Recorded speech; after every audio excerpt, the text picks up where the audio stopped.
Richard, l'émission est terminée. Il est l'heure de quelques questions un petit peu plus personnelles. Si elles sont trop personnelles, je peux te les renvoyer, non? Oui, mais comme il y a la grille, je risque pas grand-chose, si tu veux. C'est encore moi. Dis-moi, Boringer. Oui, Ardisson. Tu crois pas que t'es le roi des démagos, quand même?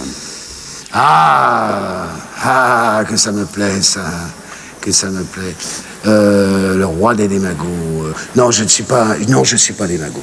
Non, je sais que ça se dit, mais j'arrive pas à savoir vraiment si ce mot est péjoratif ou si on l'a rendu péjoratif. Vous voulez dire, mon cher Ardisson, que j'aurais une tendance à avoir l'amour du genre humain? Je dis rien, j'écoute. L'amour du genre humain. Oui, j'ai l'amour du genre humain. À partir de ce moment-là, si je le crie trop fort, si on appelle ça être le roi des démagos, tant pis pour les autres, ils n'ont pas entendu les battements de mon cœur. Est-ce que c'est parce que tu es Capricorne, comme Jésus-Christ, que tu passes ton temps à vouloir refaire le monde? En ça, je dois avouer que c'est une chose, là, le jour où il m'a été révélé que Jésus-Christ était du premier décan du Capricorne, j'ai cru que c'était une blague. Parce que moi-même étant du Capricorne, et j'ai appris que Michel-Ange aussi était du Capricorne. C'est pour ça que tu passes ton temps à refaire le monde? C'est peut-être parce que je l'aime tellement, ce monde, que j'aimerais bien qu'il soit monde, une fois pour toutes. Alors, chacun y va avec sa petite truelle. Hein? Moi, j'y vais avec ma grande gueule. Voilà. Merci. S'il n'y avait pas de grille, je t'embrasserai. Ciao. Ciao. Alors, Richard, dans la série Confession d'un Barjo suite, es-tu favorable au divorce? Je m'interdis d'y penser. J'aime l'idée qu'un couple aille loin ensemble. J'aime ça. À l'avortement? Ouais. Parce que j'entends toujours des gens dire comment l'avortement, machin. Ok, je comprends l'idée de vie, machin. Mais il y a des gens qui se retrouvent dans des situations absolument infernales, quoi. Où Dieu, même Dieu de là-haut, a toute sa miséricorde. Il faudrait peut-être lui demander à lui plutôt que de demander à ses serviteurs. À la peine de mort? Non. Même pour les assassins d'enfants?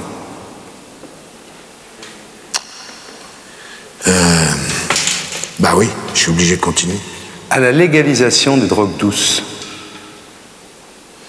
Ouais, ça c'est un vaste débat. J'ai connu certaines légalisations à Londres dans les années 60, à Amsterdam, en Hollande, on connaît aussi. Je sais pas. C'est quand même qu'autour des lycées et des petites écoles, il y a quand même un maximum d'enfoirés qui rôdent, quoi. Et que j'ai pas envie que mes gosses tombent là-dedans. Ils feront ce qu'ils voudront quand ils seront au moment où on peut dire oui ou non, en ayant pensé une chose. Tu es pour ou contre? En fait, tu sais pas. Quels sont tes tabous? Tabou. Ce qui me choque, à vrai dire, tout me choque. Moi-même, je me choque. Tu te choques quand? Quand je suis choquant. T'es choquant quand? Quand je suis indécent. Orgueilleux, vaniteux. Tu rentres de toi dans ces moments-là? Ouais. Tu es de moins en moins comme ça, moi, je trouve. Ouais, mais il y a encore du boulot à faire. On a déjà fait pas mal. Ouais, c'est vrai. Est-ce que tu crois en Dieu? Ah, je crois en l'esprit. Je crois aux choses qui vibrent. Je crois à la zébrure divine, oui. Ouais. Tu crois au diable? Ah bah oui, je crois aussi à l'autre, oui. Je crois à la mauvaise... Enfin, il doit y avoir un diable sympathique et puis un diable parfaitement tordu, c'est sûr. Ouais. Donc je crois au diable sympathique, mais je crois aussi au diable complètement tordu. Il n'y a qu'à voir les événements. Il faut bien qu'il y ait le diable qui soit dans cette affaire-là, parce que... Donc le diable, oui, j'y crois. Jacques, c'est la première fois que vous entrez dans un confessionnal? Oui. Quel effet ça vous fait? Je vous dirais que j'aime beaucoup l'atmosphère des églises, l'atmosphère du sacré, et donc ça me fait le même effet. Vous êtes déjà allongé sur le divan d'un psychiatre? D'un psychiatre, oui. Même pour rigoler? Pour rigoler, mais avec des gens qui n'étaient pas psychiatres. Ma mère n'avait pas besoin de porter l'étoile jaune, elle était jaune de la tête aux pieds. C'est cette sensibilité de coloniser qui a guidé votre vie? Je crois, oui.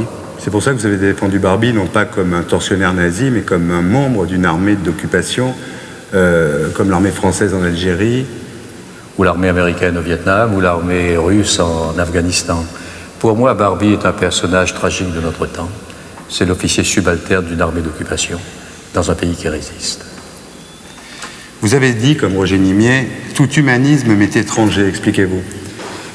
Je veux dire ceci, c'est que il y a une certaine morale qui se cache derrière les mots humanistes, derrière les mots droits de l'homme, qui exprime l'état de la société en Europe à l'heure actuelle. Cette morale, cette vision du monde, qui n'est même pas générale d'ailleurs, est le résultat et l'aboutissement d'une histoire. Et je trouve que vouloir imposer cette vision du monde à tous les pays, à toutes les nations, c'est faire fi de leur culture différente, de leur histoire différente, de leur vision du monde qui est différente. C'est manifestement n'avoir pas lu Spengler. Est-ce que vous auriez défendu Adolf Hitler? S'il était venu me voir et qu'il m'avait dit « Je suis certainement l'homme dans l'histoire du monde qui est l'objet des accusations les plus graves », je crois que c'est incontestable. Mon procès est fait d'avance, c'est encore une cause perdue. Mais parmi les millions d'avocats qu'il y a dans le monde, je pense que vous êtes le seul capable de donner à mes actes leur vraie signification, leur vraie dimension. Je ne vous demande pas de m'excuser, je vous demande de décrire, enfin de donner à ma vie sa véritable dimension. À ce moment-là, je crois que j'aurais accepté. Pendant les 6 ans où vous avez disparu, vous étiez où? Quelque part. Vous le direz jamais? Vous savez, les liaisons, qu'elles soient amoureuses ou politiques, qu'on cache, sont toujours les plus fortes. Ça vous fait mal d'être un écrivain raté? D'abord, écrivain raté, il aurait fallu que j'ai la volonté d'être écrivain. J'ai écrit un livre qui s'appelle Agenda, qui n'est pas un excellent livre. Ça dépend. Et comment on le prend. Mais ce que je voulais dire, c'est le travail d'avocat, comme je le conçois, est un travail de création aussi, avec son originalité. C'est quoi la beauté du crime? La beauté du crime, cela ne veut pas dire que tous les crimes sont beaux. La beauté du crime, c'est que certains crimes prennent une signification universelle. Est-ce que vous avez le sens du péché? Non. Smaïn, tu ne sais pas si tu es le fils d'un arabe, d'un juif ou d'un militaire français. Si tu pouvais choisir, tu choisirais quoi? Mais justement, ce qui est extraordinaire, c'est justement je n'ai pas à choisir. Maintenant, juif, arabe, catholique, et je peux aujourd'hui affirmer que quand un catholique est con, il est con. Quand un juif est con, il est con. Et quand un arabe est con, il est con. Imagine qu'un jour, il y ait une nouvelle guerre entre la France et l'Algérie. Tu serais de quel côté? Je me situerais du côté de la raison. Est-ce que tu te souviens du jour où tu as le plus détesté un Français de France, les Français de France? Moi, je dis toujours devant les copains que je rencontre, devant les potes qui me disent « Ouais, mais les Français sont racistes ». Je pense que la France n'est pas essentiellement raciste. C'est pour ça que je reproche à l'information de banaliser et de généraliser. Je veux dire, il ne faut pas généraliser, il faut se dire que la France, elle est la France des différences, elle est dans les différences d'opinion, elle est dans les différences d'avis, et on vit, et la démocratie, c'est ça. Je veux dire, moi, Le Pen, il existe, il est là, il doit vivre, justement, il doit exister dans la mesure où on fait partie du jeu démocratique. Je crois que la qualité de la France, justement, comme la qualité de l'Amérique, c'est justement d'avoir ce brassage de différence, ce brassage d'identité qui fait vraiment la force d'un pays. Le couscous, c'est très très bon le couscous. Et vous n'hésitez pas à venir manger dans les restaurants, manger du couscous, parce que tout le monde dit c'est bon le couscous. Mais le couscous c'est arabe. Le couscous c'est de chez nous. Imagine qu'un jour tu ailles dans une petite ville ou un village où les gens ne savent pas que tu es Smaïn et que quelqu'un te traite de sale arabe. Tu lui réponds quoi? J'éclate de rire. Toi qui as été choisi par une bonne sœur, sœur Cécile, au milieu de tous les orphelins de Saint-Vincent-de-Paul à Constantine, et qui a pu, parce que tu as été adopté par des Kabyles vivant en France, avoir la vie que tu as, est-ce que tu n'y vois pas derrière, tu dis l'étoile, mais pourquoi ne pas y voir Dieu directement? Pourquoi encore se cacher derrière ce mot? Est-ce que tu ne crois pas, pour finir, que tu as peur de croire en Dieu? Non, puisque j'y crois. Agnès, est-ce que tu t'es déjà confessée? Oui, beaucoup. Quand tu étais petite? Quand j'étais à partir de ma profession de foi, j'étais élevée par les sœurs. J'étais à l'Institut de jeunes filles Saint-Joseph où j'ai appris les bonnes manières. Est-ce que tu approuves le divorce? Oui. Je trouve ça plutôt bien de se séparer si on ne s'entend pas. Est-ce que tu approuves la contraception? Oui. Est-ce que tu approuves la sexualité hors mariage? Oui. Est-ce que tu approuves l'homosexualité? Ils font ce qu'ils veulent. Est-ce que tu approuves l'avortement? Pas comme méthode de contraception, mais comme recours à une détresse. Oui. Tu as déjà fait des péchés mortels? Alors les péchés mortels, c'est quoi déjà? Je me suis appliquée à oublier toute cette culpabilisation que j'ai subie pendant mon enfance, qui a consisté à m'envoyer au confessionnal, à confesse, comme on disait. Où je me souviens très bien qu'on était dans les couloirs devant la chapelle et on se demandait ce qu'on allait dire. Et j'ai copié sur les péchés de camarades de classe et je me souviens qu'on m'avait demandé de faire quelques Je vous salue Marie et quelques Notre Père. Et ensuite, je me suis dit, puisque j'ai payé pour ces péchés, je vais pouvoir les commettre. Et j'avais pas du tout ni l'esprit à faire ces choses-là, comme de voler 20 centimes dans le porte-monnaie de ma mère. Et c'est le concept du péché qui m'a donné l'idée et la recherche du péché. Donc je trouve ça dangereux. Tu connais les 7 péchés capitaux? Je les ai connus. Tu ne tueras point. Non, ça c'est les 10 commandements. Alors je sais plus. Je confonds tout maintenant. Est-ce que tu pêches par orgueil? Forcément. On est obligé d'être orgueilleux un petit peu. Par envie? C'est l'envie qui nous pousse à avoir la force d'obtenir des choses, donc c'est pas mal. Je trouve ça pas un péché, je trouve ça un bon moteur. Par luxure? Alors la luxure, il y a la morale qui vient s'entrechoquer avec l'éducation. Faut pas oublier que j'étais très jeune en 68, donc moi j'ai vécu la libération sexuelle, la pilule, donc la luxure. Est-ce que tu es prête à tout si tu aimes la personne avec qui tu es? Ça dépend si cette personne me mérite ou pas. Je suis capable de me soigner de l'amour comme si on me disait que j'avais la gangrène, je serais capable de me mutiler d'un membre. Je pense, beaucoup de gens disent si j'étais handicapée, je préférerais mourir. Moi, j'ai déjà failli mourir, je préférerais être handicapée plutôt que de mourir. Et je préfère vivre sans la personne que j'aime si elle est négative, plutôt que négativement avec la personne que j'aime. Je crois au bien et au mal, mais pas dans un sens forcément religieux type. J'ai peur de la religion puisqu'elle est écrite par les hommes, donc elle est forcément écrite pour mener une masse pas très intelligente. Mais je crois qu'on a besoin de croire en quelque chose de plus grand que l'homme, puisque l'homme est très prétentieux et je crois que ça peut s'appeler Dieu et que je crois que c'est bien de croire en Dieu. Donc tu crois en Dieu? Ça peut s'appeler comme ça, oui. Est-ce que tu as déjà essayé d'embrasser quelqu'un à travers une grille de confessionnal? Non, même toi, mon petit chou. Ta femme nous regarde. Jean Edern, est-ce que tu regrettes des fois, dans ta solitude, tes femmes et tes enfants abandonnés? Je ne sais pas. Je regrette tout. La vie est un long regret et une lente espérance, bien sûr. Et toutes mes fautes, je les connais. Et tous mes péchés, je les connais.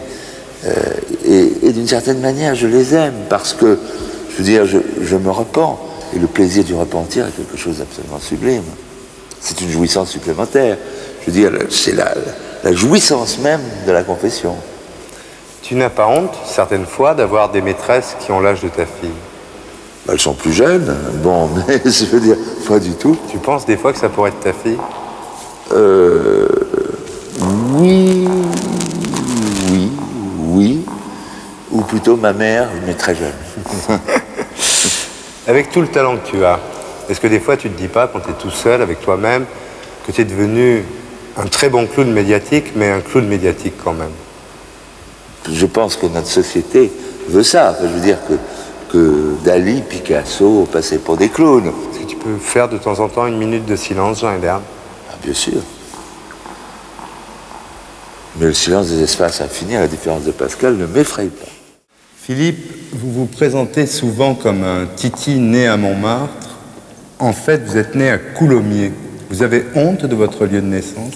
Non, mais comme je suis parti de Coulommiers alors que j'avais 6 mois, ça ne m'a pas tellement influencé. En revanche, j'ai passé toute mon enfance et toute mon adolescence sur la butte Montmartre, dont j'ai d'ailleurs, comme vous pouvez le constater, gardé l'accent. Vous avez honte de vos origines sociales? Non, pas du tout. D'ailleurs, elles sont modestes mais dignes. Il faisait quoi, votre papa? Mon papa était directeur d'une petite société, ma maman était opticienne. Vous avez dit « je me suis longtemps haï ». Il s'est passé quoi depuis? Bah, je me suis réconcilié avec moi parce que je ne pouvais pas faire autrement, mais c'est vrai que j'aurais voulu être autrement physiquement, autrement intellectuellement, d'être plus pur, plus dur, et qu'à la longue, on finit par dresser le répertoire de tous ces défauts, et que dans le même temps, les qualités, si elles existent, vous apparaissent moins. Mais on ne peut pas prendre en grippe quelqu'un avec qui on est condamné à vivre jusqu'à la fin, et de surcroît, quelqu'un qui vous nourrit aussi bien. Vous avez peur de grossir?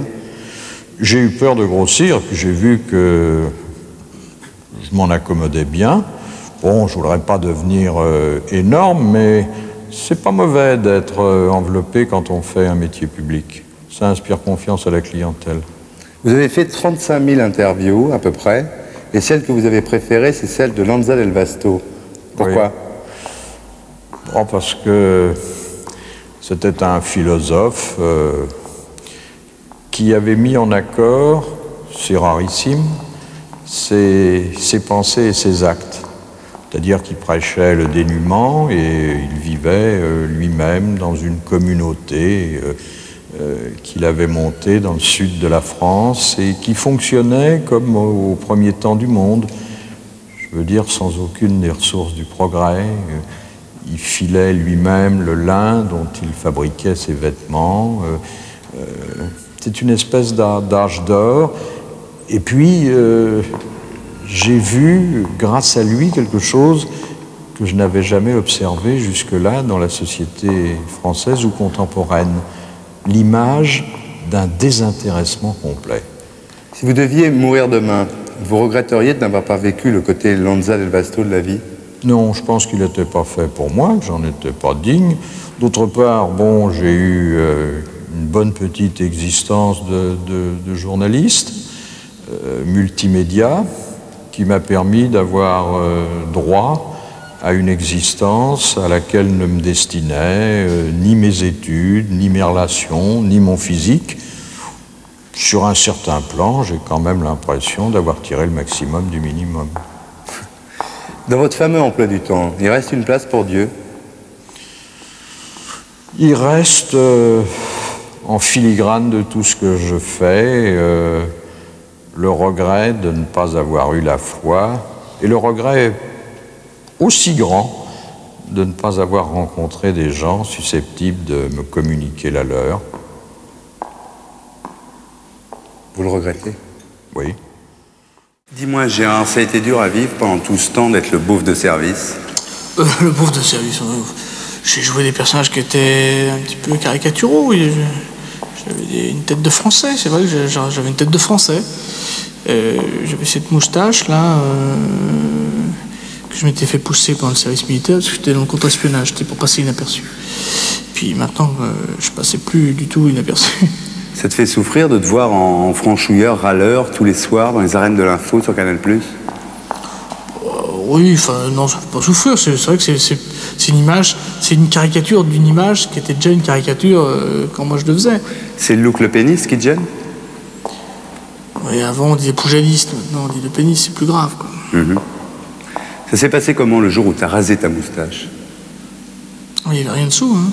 Tu aurais préféré avoir le succès et l'argent que tu as aujourd'hui, ou être le sosie de Thierry Lhermitte, par exemple?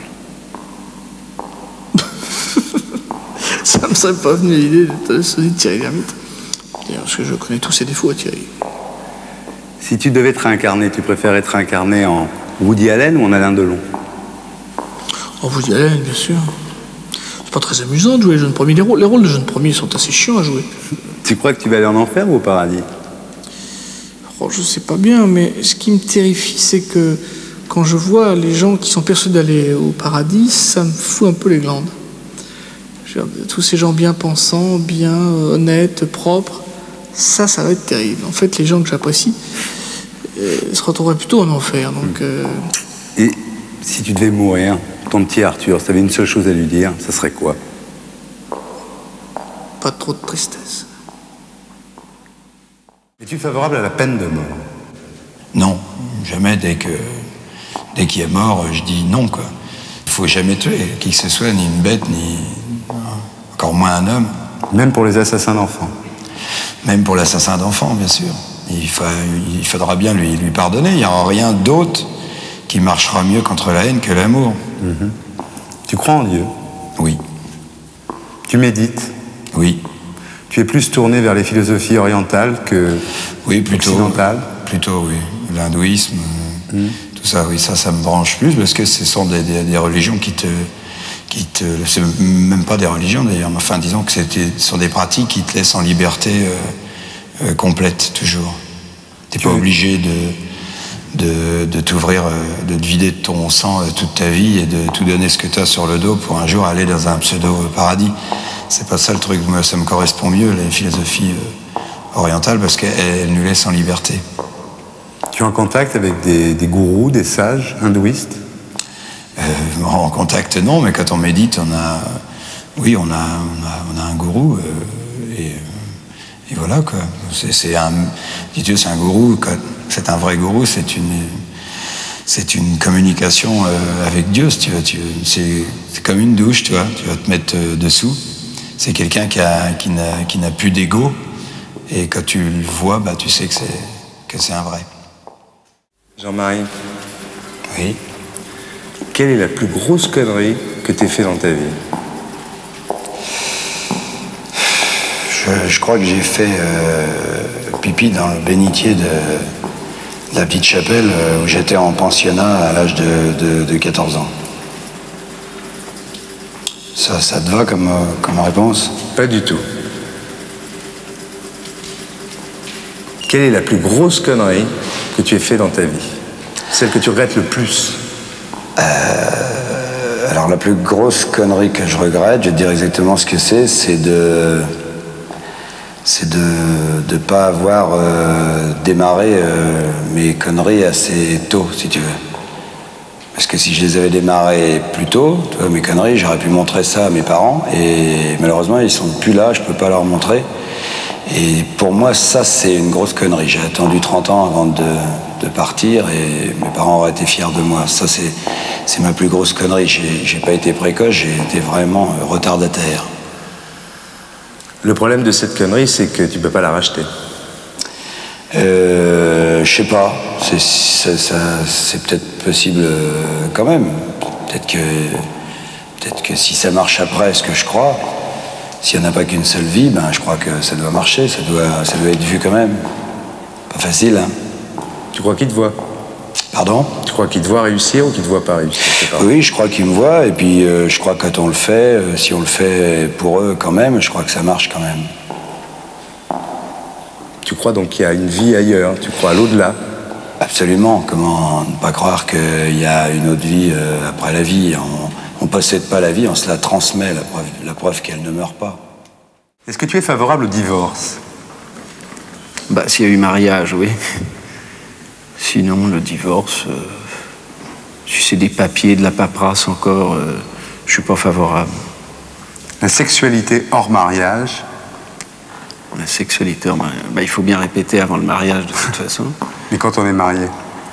Bah, ça peut exister, oui. Si certains ne trouvent pas chez eux ce qui leur manque, bah, ils vont chercher ailleurs. L'homosexualité? C'est pas mon problème, ça, c'est peut-être une solution, je sais pas. Est-ce que tu es favorable à la peine de mort?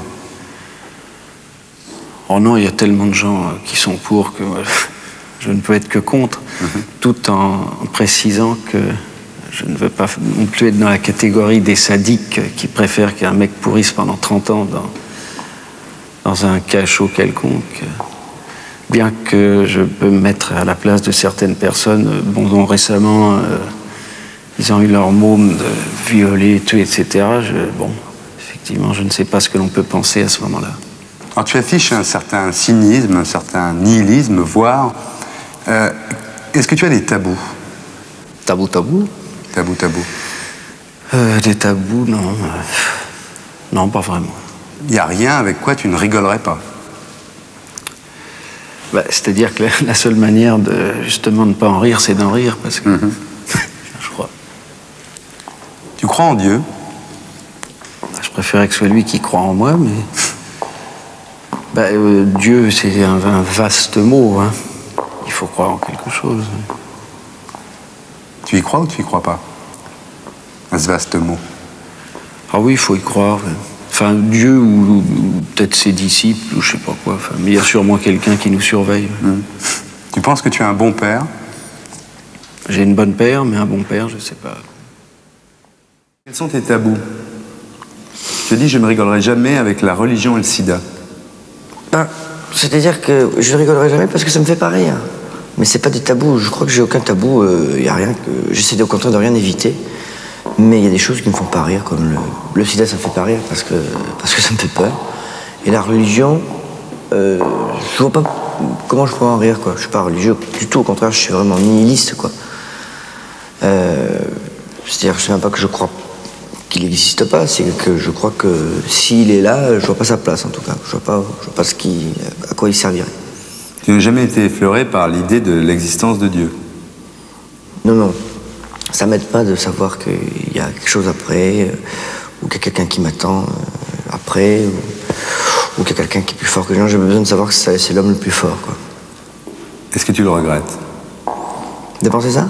Ouais.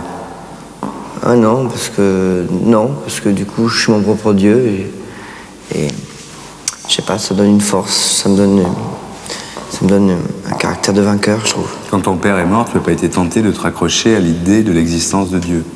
Non. Non, c'est drôle, je commence à être triste comme maintenant. Il me manque maintenant. Sur le coup, j'ai pas vraiment réalisé, quoi. Sur le coup, c'était quelqu'un, j'étais triste pour l'homme, mais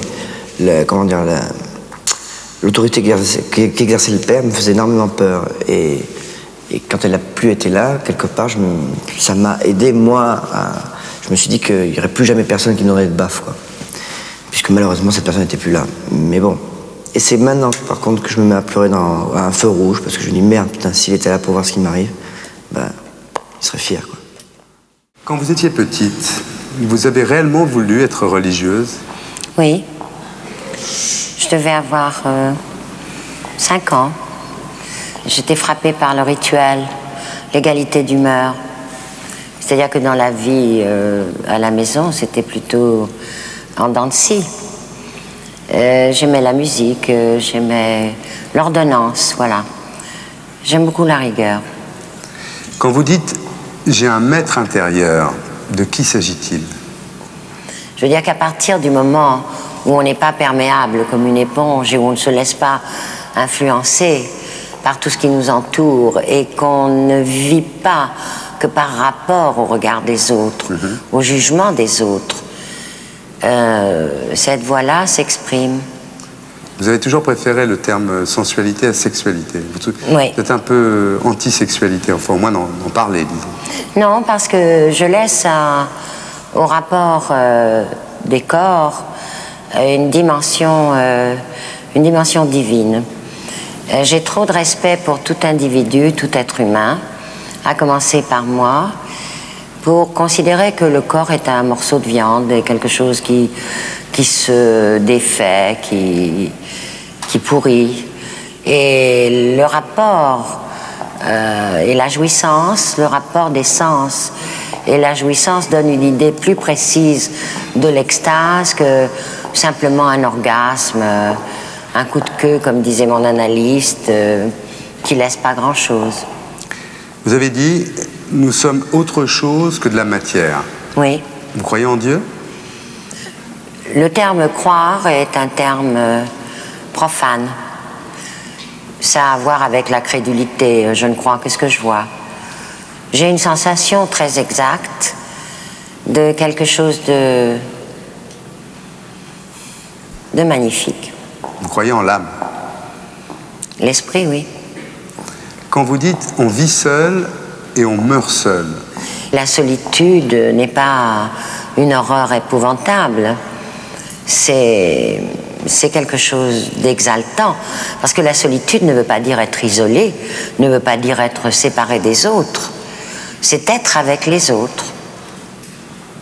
Et si je suis consciente de ma solitude, je peux encore mieux comprendre celle des autres et la souffrance de ceux qui ne la supportent pas bien. Lio, est-ce que tu es favorable à l'avortement? Moi, je me suis fait avorter plein de fois. J'ai eu un enfant, je ne sais pas si je me ferai avorter encore avec la même facilité, disons, mais je trouve que c'est un droit inaltérable. Oui. La peine de mort? Je suis contre. Je suis contre à 400 000%. Quand une société aura prouvé qu'elle a le bien fondé de juger, on reparlera des choses. D'ailleurs, ce jour-là, il n'y aura plus besoin de peine de mort parce qu'il n'y aura plus de délit aussi grave pour ça.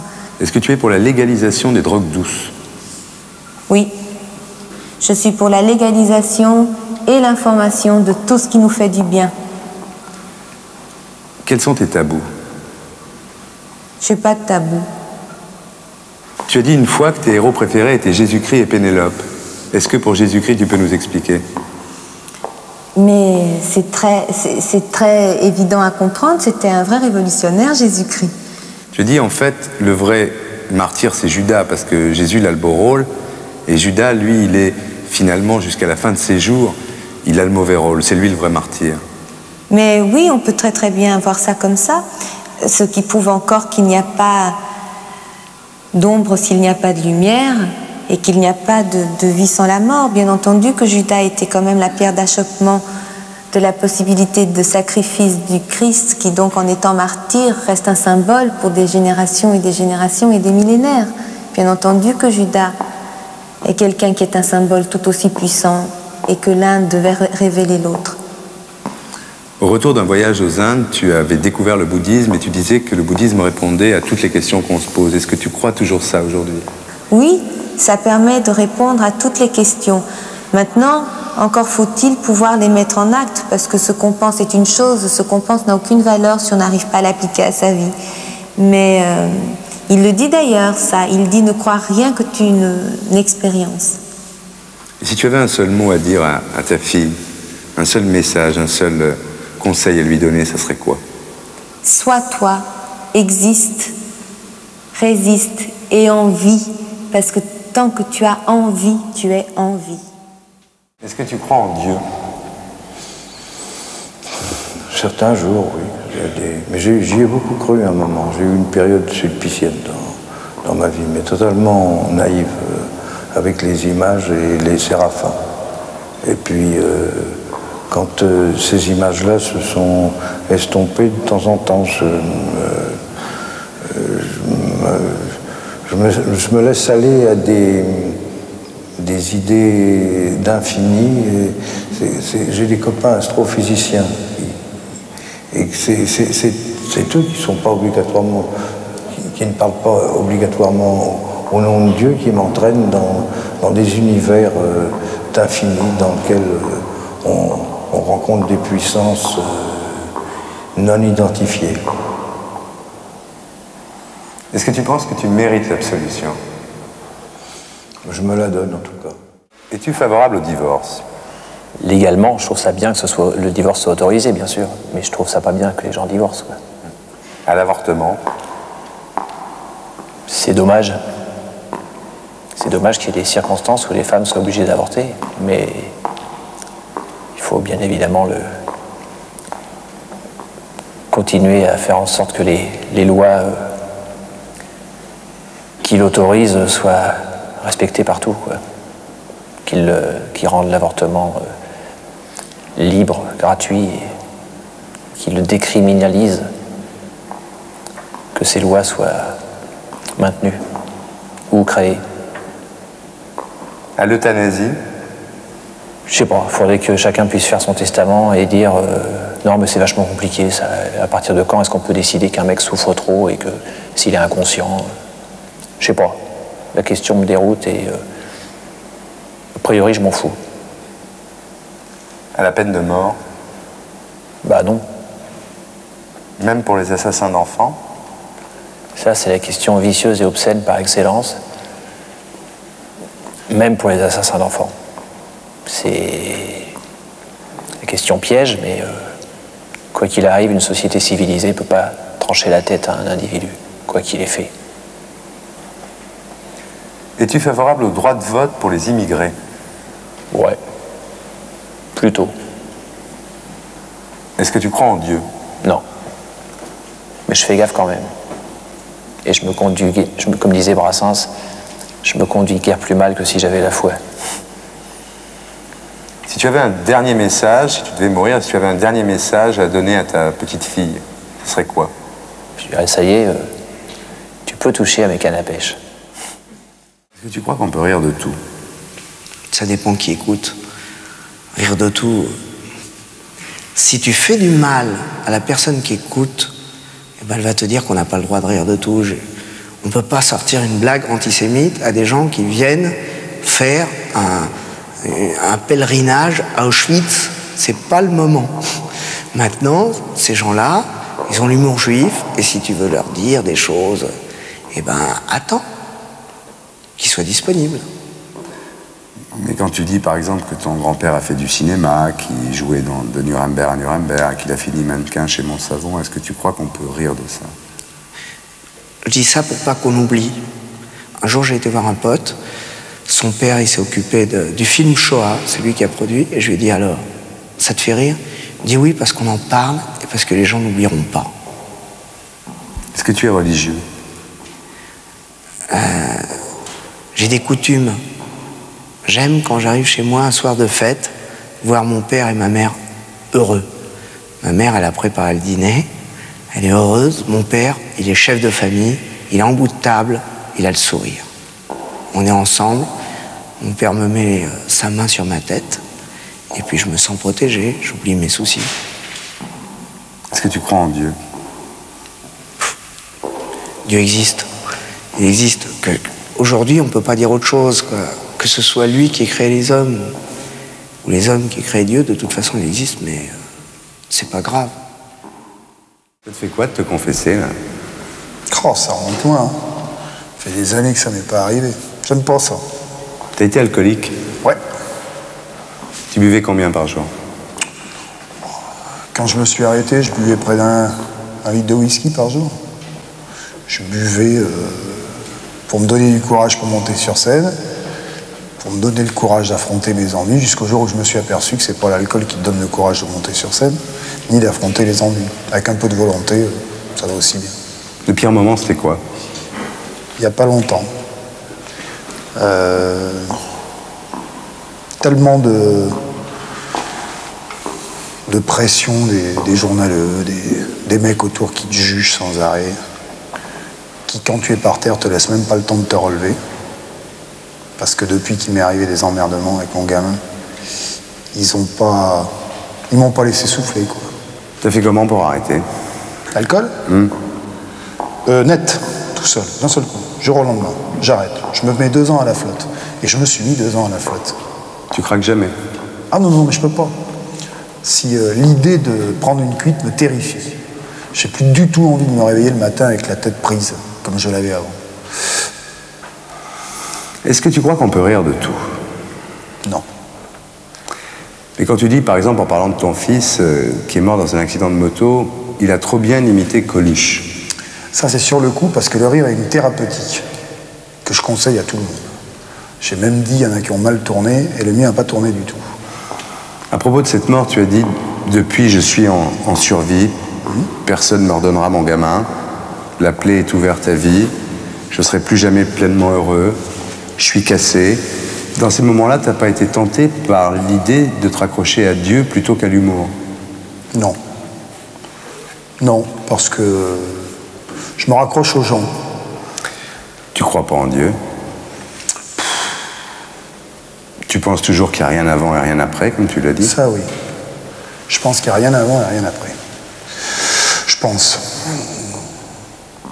Je le pense parce que même au moment les plus durs, je l'ai pensé. Parce que c'était vraiment une occasion de penser qu'il y avait quelque chose. En me disant, au secours, aidez-moi. Mais même là, j'y ai pas pensé. Si tu pouvais changer le monde, tu ferais quoi? Si je devais changer le monde, je me changerais moi d'abord pour être totalement apte à changer le monde. Patrick, quelle est la plus grosse connerie que tu aies fait dans ta vie? Plus grosse connerie?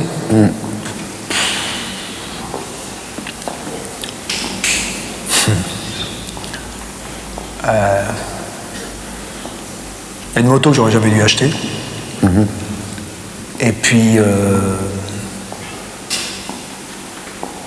peut-être une vie que j'aurais peut-être pas dû choisir, je sais pas, peut-être. Je sais pas si c'est vraiment une connerie, parce que finalement, je suis quand même vachement optimiste. Je transforme les conneries en rêves, finalement. Donc même si ça fait mal, je m'arrange pour me dire que c'était pas des conneries. Enfin, à part celles que je t'ai dit avant. Tantum ergo sagramentum et venerem cernui et tanticum documentum non faceta tritui prestet fidel supplementum. Dis-moi, tu as dit les petits anges, j'ai mis longtemps à m'en débarrasser, l'enfer, le paradis. Aujourd'hui, tu as l'air un peu moins anticlérical, non? Écoute, moi je suis un peu comme Pascal, hein. Je fais le même pari. Je parie sur le fait que Dieu existe. Et tu remarqueras au passage que c'est bien un Auvergnat que Pascal, parce que parier sur Dieu, il n'y a qu'un Auvergnat qui peut le faire. Pourquoi tu l'appelles le hasard, Dieu? Tu trouves un autre nom, toi? C'est les Byzantins qui l'appellent le hasard, mais toi... Et alors disons que, mais alors ça tombe très bien parce que j'ai une grande admiration pour la religion byzantine. C'est vrai que la Bible est ton livre de chevet? C'est exact. Tu le lis souvent? Tous les soirs. Et quelquefois le matin. Et en plus, c'est pas un bouquin triste, c'est très joyeux. Et assez paillard. Ça dépend des chapitres. Est-ce que finalement ça n'a pas été illusoire de croire que tu pouvais échapper au petit Jacques du collège?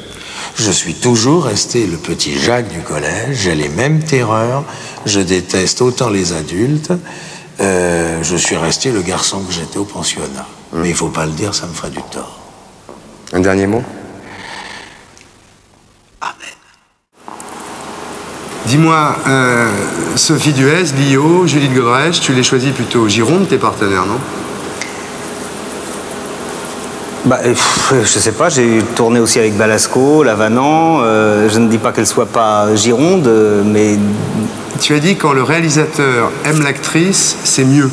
Style Godard, Karina, par exemple. Il y a quelque chose en plus, tu as dit. Alors avec Godrèche, il y a quelque chose en plus ou il y a quelque chose en moins? Mais avec Godrèche, il y a le talent, en plus de tout, et donc, de quoi un metteur en scène pourrait-il rêver si ce n'est d'avoir en face de lui une comédienne qui a un talent extraordinaire et qui est extraordinairement le personnage. Tu refuses pas l'épithète de pervers que tu préfères à malsain. On peut même dire que tu l'assumes, ce mot pervers. Malsain est totalement négatif. Disons que le malsain, c'est un pervers raté. Mais c'est bien la perversion, c'est comme le piment dans la cuisine asiatique. Dis-moi, Mikou, tu es toujours aussi obsédé par la mort? Ah oui, oui, bien sûr. Bien sûr. Tu crois pas que si tu croyais en Dieu, ça t'aiderait à vivre? Certainement. Ça, j'en suis absolument certain. Mais on ne décide pas de croire. Hein. Judith, est-ce que tu pêches par orgueil? Non. Par avarice? Est-ce que je pêche? Par avarice? Non. Par gourmandise? Ouais. Par envie? Ouais. Par luxure? Non. Colère? Ouais. Paresse? Non. Est-ce que tu crois en Dieu? Non. Tu as dit mon Dieu n'est pas le Dieu des églises. C'est lequel alors? Non, il m'arrive de faire des prières. Quand j'ai envie que très fort quelque chose arrive, d'ailleurs ça arrive jamais, c'est peut-être je devrais peut-être croire en Dieu, peut-être que ça aiderait. Parce que je fais toujours des prières à mon Dieu, donc, qui est un Dieu indéfinissable.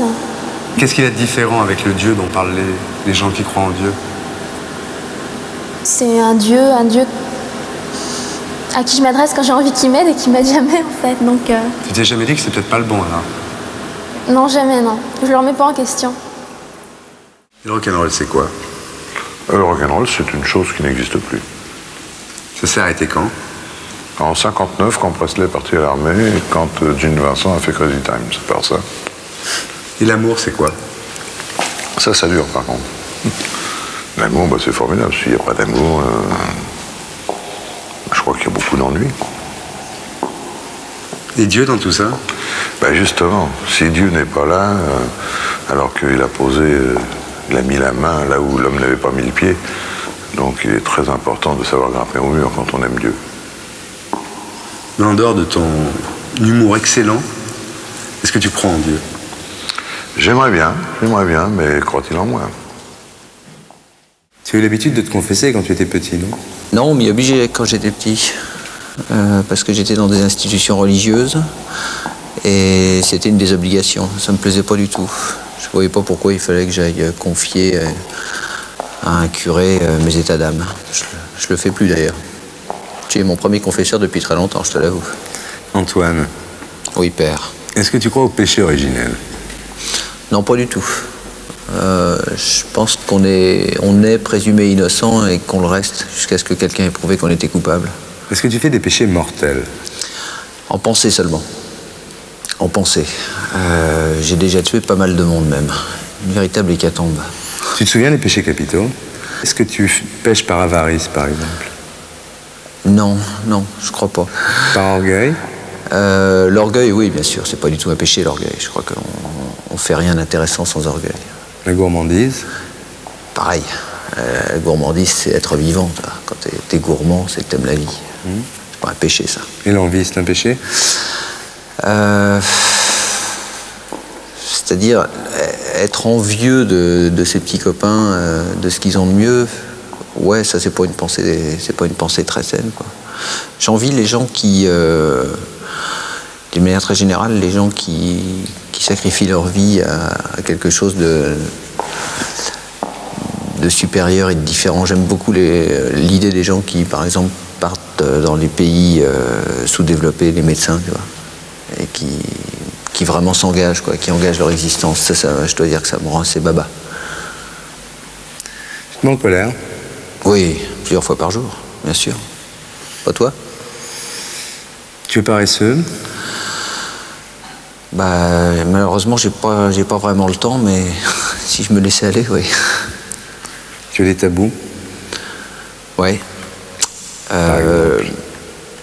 L'inceste, l'anthropophagie et les femmes des amis. Est-ce que tu crois en Dieu? Oui, de tout mon cœur, mais j'aimerais bien que ce soit un tout petit peu plus réciproque. Brigitte, est-ce que tu as quelque chose à te reprocher? Ah non, rien du tout. Rien. Vraiment rien, non. À l'époque où tu faisais des films X, tu avais l'impression de commettre des péchés, ou tu faisais un travail, ou tu prenais ça comment? En fait, je crois que j'ai compris ce que j'avais fait après. Sur le moment, j'étais très jeune et il y avait une sorte de naïveté, d'inconscience et je vivais les choses comme aujourd'hui d'ailleurs. Quand tu as pris conscience de ce que tu avais fait, est-ce que tu l'as regretté?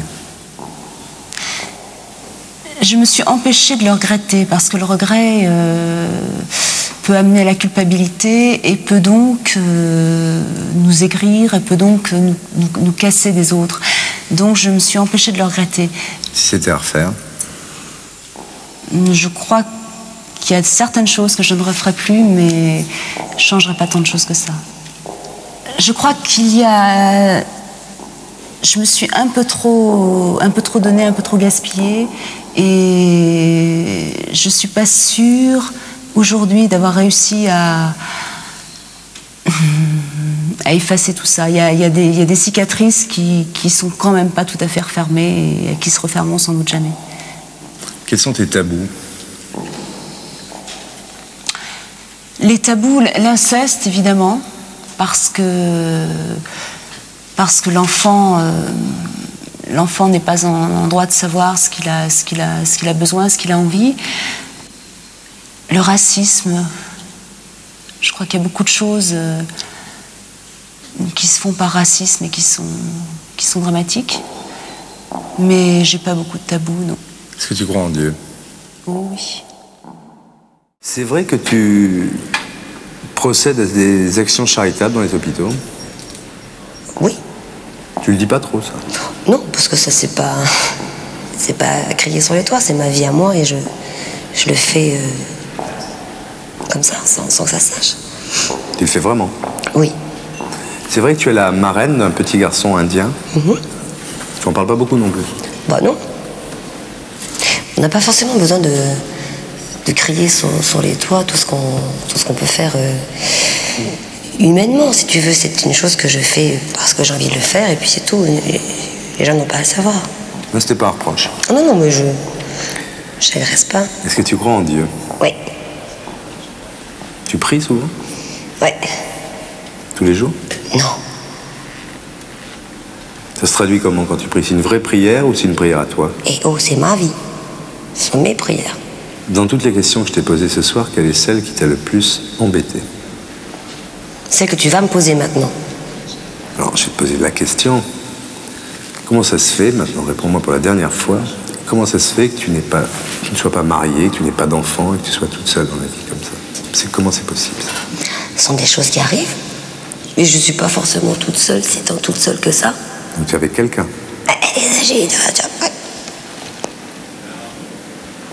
Réponds-moi. Non. Secret. Donc c'est ça qui t'embête, c'est quand on parle de ça? Oh, je peux avoir ma vie à moi quand même. Sans forcément mentir ou tricher. Il n'y a que vous qui posez ces questions. Les enfants ne les posent pas. Tu crois que tu étais sincère ce soir? Oui. C'est trop compliqué de tricher. Est-ce que tu crois en Dieu? Oui. Il t'arrive de prier des fois? Oui, à ma manière. D'ailleurs, ça peut être dans une église, mais ça peut être n'importe où. Ça peut être dans un moment de la vie. La dernière fois que ça t'est arrivé, c'était quand, de prier? Ça ne va pas remonter si loin que ça. J'ai dû prier, je sais pas. C'était quoi? Ça peut être pour enrayer le fléau de certaines personnes qui s'abattent sur certaines personnes, la maladie, de gens qu'on aime. Tu as un ami qui est malade et tu as prié pour lui? J'ai une amie qui est malade, oui. Et je voudrais qu'elle sorte de ce qui est soi-disant une maladie grave. Tu penses que ça peut avoir un effet? Mais il m'arrivait aussi de prier pour des amis qui ne s'en sont pas sortis pour autant. Mais ça n'empêche pas de réessayer. Est-ce que tu ne crois pas que aujourd'hui dans ta carrière, tu n'es pas encore complètement débloqué? C'est-à-dire tu ne veux pas te montrer tel que tu es aux gens. Et finalement, c'est un blocage qui... Ah mais bloqué, qui te nuit sur le plan professionnel. J'ai essayé de comprendre ça. De toute façon, j'ai eu une période libre qui était donc avant l'adolescence, où là j'étais spontané. Après ça, j'ai eu une période bloquée par différents avatars de ma vie. Et c'est vrai que j'ai l'impression d'en sortir un peu. Je pense que c'est bénéfique, c'est évident. Ça, c'est de ne pas tricher avec soi-même, c'est tellement la meilleure solution. Quand on te parle de ta vie privée, par exemple, tu éludes toujours les questions pour toi? Non, parce que ça, la vie privée, à partir du moment où, comme son nom l'indique, elle est personnelle, j'aime me garder aussi. J'ai pas envie que au coin de la rue, on me dise alors comment ça va côté cul, etc. Si vous avez dit ceci, vous avez dit cela, est-ce que je peux faire quelque chose pour vous? Ça ne regarde que moi, ça. Tu crois que tu progresses ou qu'un jour tu seras complètement libéré ou que tu vas rester bloqué comme ça? Non, non, j'espère me libérer avant 90 ans, parce que je crois que je vais vivre vieux d'après tes infos intox. C'est ce qu'on te souhaite en tous les cas. Merci. Dari, inutile de te demander si tu es favorable au divorce. Très pour quand c'est utile, et je regrette qu'au divorce il n'y ait pas de repas aussi copieux qu'au couvrement des noces. L'homosexualité? Je suis de égalité. Non, pas moi, non, mais enfin, je trouve ça d'une banalité tout à fait normale, absolument normale. Tu as eu des expériences homosexuelles toi-même? Jamais, jamais, mais dans le bouquin que j'écris, je ralote, une fois j'étais bourré avec mon cousin, mais c'est trop long à expliquer. Nous avons fait, mais pour, et je dis bien archi bourré, on a essayé tous les moyens pour, et c'est absolument, moi personnellement, je ne peux plus du tout, et mon cousin non plus, non, du tout. T'as jamais recommencé? Du tout, absolument pas. Est-ce que tu es pour la peine de mort? Des fois, il la faudrait. La plupart du temps, non, mais des fois, elle serait très utile. Dans quel cas? Dans le cas de gens qui font vraiment du mal aux autres et qui méritent une sanction et qui peuvent récidiver surtout. Le cas des violeurs, de toute cette espèce de race de gens qui font du mal et puis qui peuvent recommencer. Quels sont tes tabous? Aucun, j'en ai pas. Tu es prêt à tout? Oui. Même l'inceste? Ah bah non, c'est pas question, ah bah non. Pas tout, c'est un grand mot. Je dis tout, c'est pas un tout majuscule, c'est un petit tout. Est-ce que tu crois en Dieu? En quelque chose qui nous dépasse, c'est évident, oui. Ah oui, oui. Est-ce que tu crois que Dieu t'a donné plus de dons qu'à d'autres? Je sais pas, mais d'après ce que les gens disent, peut-être un peu plus, quoi, les autres. Est-ce que tu crois en Saint Antoine de Padoue? Oui, l'enfoiré. Qu'est-ce qu'il t'a fait? Il m'a fait retrouver des tas de trucs. Et à chaque fois que je perds quelque chose, je m'adresse à lui. Et quand je ne retrouve pas, il a affaire à moi et là je l'engueule très sérieusement. Alors j'ai fait réciter des patères, des ave, tout ça. Il n'est pas fier. Est-ce que tu ne regrettes pas un peu les fastes de l'église d'antan? Non, non seulement je ne les regrette pas, mais je trouve qu'il y en a encore beaucoup trop. Quand on pense que le pape a des babouches qui valent des milliards et qu'au Sahel, ils n'ont pas de quoi bouffer un bol de riz, ça me surprend un peu. Alors, Ciné, c'est la première fois que tu entres dans un confessionnal. Absolument, je ne savais même pas que le curé tutoyait les ouailles. Ouais. Quel effet ça te fait? C'est bizarre, mais ça manque d'encens et de cierge. Ouais, c'est pas très dansant. Non, c'est un peu le décor. Heureusement. Alors. La peine de mort, pour ou contre? Pour. Pour la peine de mort? Ouais. Pourquoi? Pour éliminer, vraiment, il y a des ordures qui ne méritent pas de vivre. Pour les criminels de guerre. Et les assassins d'enfants? Peut-être pas, ça dépend. Enfin, il y a des circonstances atténuantes et tout. Mais enfin, je ne suis pas contre la peine de mort a priori. Est-ce que tu as des tabous? Ouais. Par exemple? Les prolos, les gens dans la merde, les immigrés, ces gens-là, je leur tape pas dessus. Je leur trouve un tas de circonstances atténuantes. Et moi, je me moque pas d'eux dans mes dessins. Est-ce que tu crois en Dieu? Non. Tu n'as jamais cru en Dieu? Non. Tu n'es jamais effleuré? Non. Non, jamais. Ma mère m'a fait baptiser, elle m'a baptisé, je ne sais pas comment ça s'appelle, enfin. Et puis terminé, quoi. Je n'ai pas fait de communion, je ne suis jamais rentré dans une église, sauf pour admirer l'architecture. Non, je ne me sens pas concerné du tout. Si tu meurs, tu crois que tu iras en enfer ou au paradis? Je crois que je serais bouffé par les asticots, je boufferais les pissenlits par la racine. De pas croire, ça te manque jamais? Si. Si, je me dis, ils ont du pot, les mecs qui croient. Ils sortent de la merde facilement, quoi. Moi, il faut que je m'avale tout. Non, c'est plus facile de croire, bien sûr. Je crois à beaucoup de trucs, mais pas à Dieu. Charlotte, est-ce que tu crois en Dieu? Oui. Depuis toujours? Non. Depuis quand? Depuis que je crois en Dieu. C'est arrivé quand? Subitement. Quand? Il y a quelques années. À quelle occasion? Je me souviens plus du jour. Tout d'un coup, j'ai eu la certitude que c'était vrai. Mais que c'était le même Dieu pour tout le monde. Je suis déiste. C'est très sérieux. Donc t'es pas spécialement catholique. Non. Pour moi, c'est le même Dieu pour tout le monde. Tu crois que tu iras au paradis ou en enfer? Je crois que je vais revenir un coup sur Terre. J'ai pas fini de revenir. J'ai pas eu le temps de tout faire, je vais pas avoir le temps de tout faire. Il y a plein de choses que je veux faire et je vais encore revenir un coup, je crois. Si tu revenais sur Terre, qu'est-ce que tu aurais envie de faire, que tu n'aies pas fait? Une école. J'aimerais beaucoup créer une vraie école. L'école dont les enfants rêvent. Et l'école que j'ai détestée, moi. Apprendre des choses à des enfants, c'est ce qu'il y a de mieux. Parce que si tu fais des enfants heureux et intelligents, ça fera des adultes heureux et intelligents. Donc Frédéric, tu ne crois pas en Dieu? Je pense que Dieu est, peut-être, mais en tout cas, certainement sous aucune des formes que l'on nous a enseignées. Et moi, finalement, c'est affreux à dire, mais ça ne m'intéresse pas. Est-ce que ton fils Mathieu est baptisé? Oui, il est baptisé parce que j'attache beaucoup d'importance au fait qu'un enfant soit comme les autres. Et ça fait partie de notre culture, de notre vie. Et après, il est libre de faire ce qu'il veut. Donc, mais il y a des gens qui tiennent le raisonnement inverse. Moi, j'ai préféré celui-là. Il a quel âge maintenant? Il a 20 ans. 21. On n'a jamais su si c'était ton vrai fils ou ton fils adoptif. Non, non, c'est tout à fait mon vrai fils. C'était une...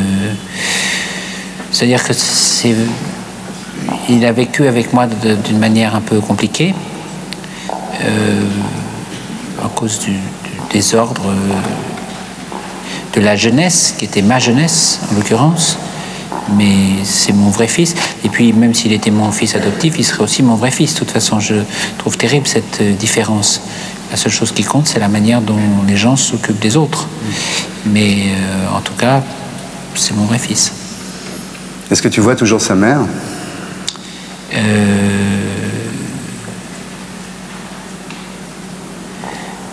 Non, parce que...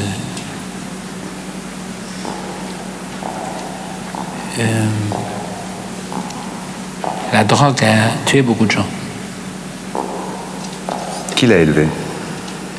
Je l'ai élevé, mais pas très bien.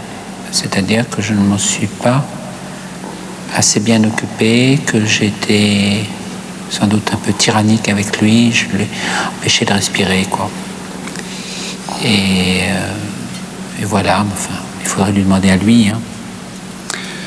Si tu devais mourir là, quelle serait la seule chose que tu voudrais lui dire à ce moment-là? Je t'aime. Es-tu favorable au divorce? Non. Je pense que c'est une déchirure quelque part qui n'est pas nécessaire. Es-tu favorable à l'avortement? Je ne suis pas favorable à l'avortement. À l'homosexualité? Je n'y suis pas défavorable, je suis favorable à l'homosexualité. À la peine de mort? Alors là, non. C'est impossible de vouloir quoi qu'il ait fait, de vouloir la mort de quelqu'un. Même pour les assassins d'enfants? Oui, parce que Dieu est seul juge. Tu vas à la messe? Oui. Tous les dimanches? Non. J'y vais quand j'en ai envie, quand j'ai envie d'aller à la rencontre des autres. Parce qu'aller à la messe, c'est aussi cela. Est-ce que tu communies quand tu vas à la messe?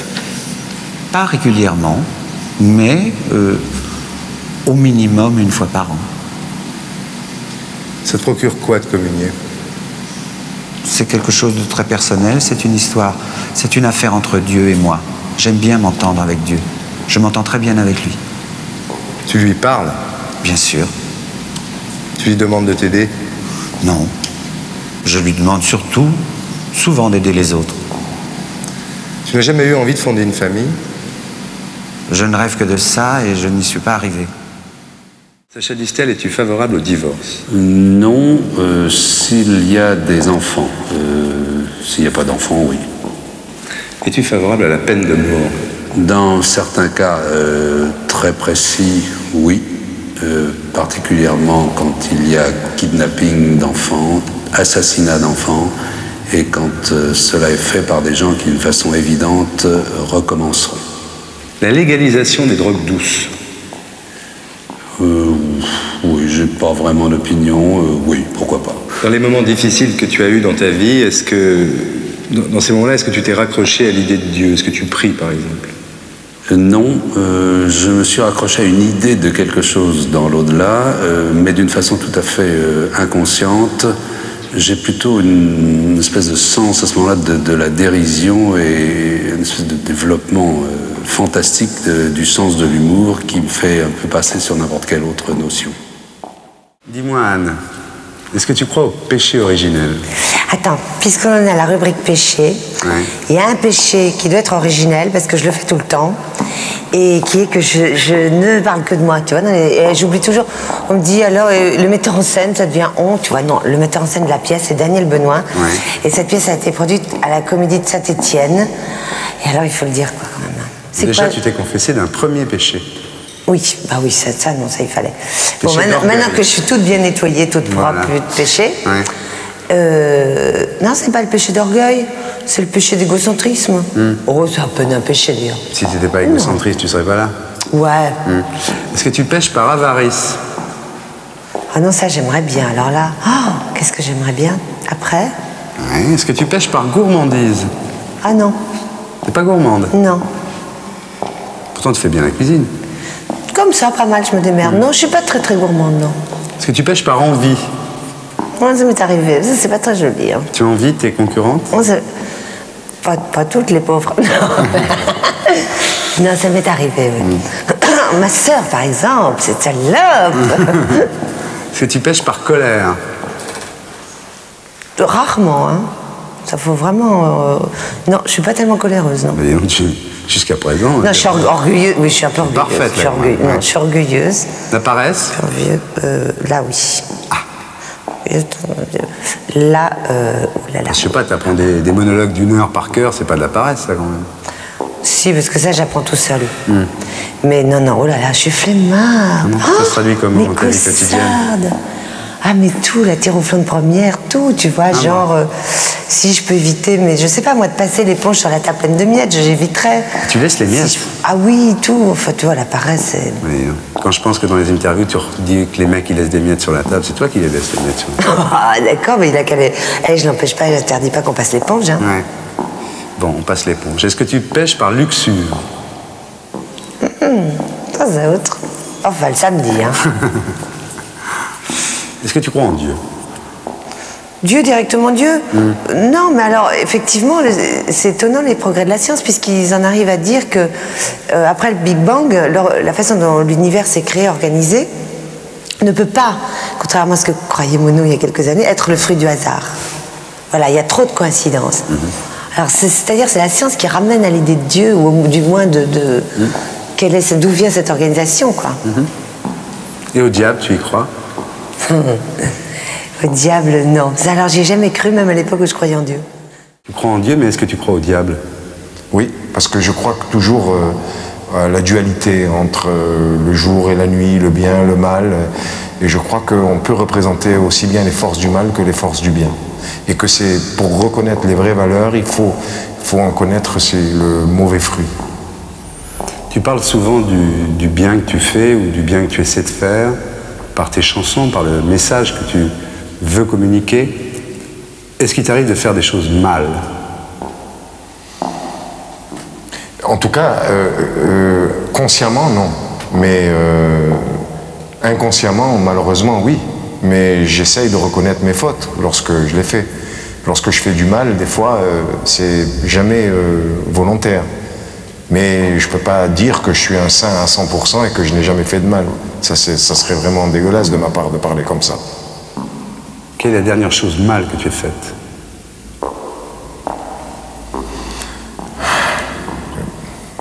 La dernière chose mal que j'ai faite, c'est n'avoir pas suivi mon régime. Alors, en 1970, avec ta femme, vous décidez d'adopter un enfant. Oui. Vous demandez à Terre des Hommes. Ça prend un petit peu de temps. Finalement, elle est enceinte, elle accouche. Et le lendemain, pratiquement, vous accueillez l'enfant que vous aviez demandé à Terre des Hommes. Oui, j'en ai eu 2 pour le prix d'un. Ouais. Et ma femme aussi. Il s'agissait d'un enfant qui s'appelait Abdel, qui pesait 10 kilos et qui avait le menton soudé à la poitrine. Oui, qui avait creusé, son menton avait creusé un trou dans sa poitrine. Il était complètement enroulé comme un hippocampe, quoi. C'était quelque chose d'assez saisissant, avec des longs bras grêles, un thorax de poulet. Enfin, il était affreux à voir. Et on l'a recueilli et je l'ai adopté, j'ai donné mon nom. Alors, c'est pas grand-chose. Ça a été la course au médecin, ça a été pour le faire soigner. Tu dis, oui. Abdel est la seule chose vraiment importante que j'ai fait dans ma vie. Oui, je pense. Ça a donné un sens à ma vie, tu dis. Oui, j'ai été très... Dans la période d'installation d'Abdel, quand il a été bien à la maison, on l'avait bien pris en main, tout ça, je me suis rendu compte que la vie avait vraiment un sens et qu'il fallait aller dans ce sens-là. Il fallait continuer. J'ai failli, je sais pas, me consacrer à créer une œuvre de ce genre pour les enfants abandonnés. Alors, quand j'en parlais, on me disait c'est la goutte d'eau, etc., etc.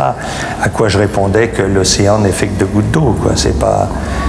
Et puis la lâcheté, l'égoïsme a repris le dessus, et j'ai pas donné suite à mon projet. Qu'est-ce qu'il fait aujourd'hui, Abdel? Aujourd'hui, il est retourné dans son pays. Il a travaillé longtemps à Genève. Ensuite, il est allé au Canada. Et puis récemment, il est parti chez lui. Il est retourné en Tunisie. Il s'est marié, d'ailleurs, je dois dire, à une ravissante petite Tunisienne, mais un amour de femme. Et il est retourné chez lui. Tu crois que tu as gagné un bout de paradis avec Abdel? Non, on ne gagne pas du paradis. Comme ça, on le gagne. Sait-on comment on gagne le paradis? Jackie, est-ce que tu t'es déjà confessé? Oui. Il y a longtemps? Oh, oui, bien sûr, il y a longtemps. Mais plusieurs fois, parce que d'abord j'ai été élevé chez les sœurs, et j'ai fait ma communion privée, ma communion solennelle, et puis enfin, j'aime autant dire que chez les sœurs, on n'arrêtait pas de se confesser. J'étais à l'église du matin au soir. Hein. Es-tu favorable à l'euthanasie? Ça, c'est une histoire terrible. Je vais te dire, jusqu'à maintenant, j'aurais peut-être été favorable. Mais je viens d'avoir un cas dans mes relations d'une dame qui était complètement, mais c'était fini, c'était un légume, c'était plus rien, elle ne réagissait plus. Pour un peu, on allait arrêter de la soigner. Et va savoir ce qui s'est passé. D'un seul coup, cette femme est revenue à la vie. Elle est là, elle est partie dans le midi. Alors là, tu réfléchis quand même. Tu te dis, est-ce que j'ai eu tort? Est-ce que j'aurais tort? Est-ce que ça, là, tu réfléchis vraiment après un coup pareil. Es-tu favorable à la peine de mort? Ah oui, ah oui.